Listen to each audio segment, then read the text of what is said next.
ఏ కన్ను చూడదనా ఈ వించల విడిమిడిసి పాటు ఏ చెయ్యి ఆపదనా తప్పటడుగే నీ అలవాటు అదృశ్య దృష్టిగా సకల సృష్టిని గమనిస్తున్నది లెక్క గట్టి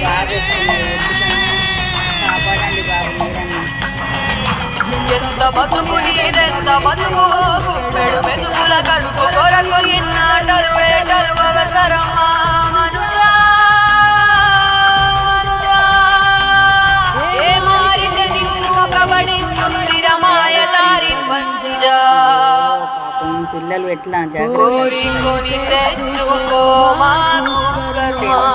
రావాలి దాన్ని విడిపించుకోలేదు జన్మ సత్కర్మ సత్ఫలితం దుష్కర్మ ఏవ దుష్ఫలం అత్యుత్కట పుణ్యపాపానాం సత్యం ఫలానుభవం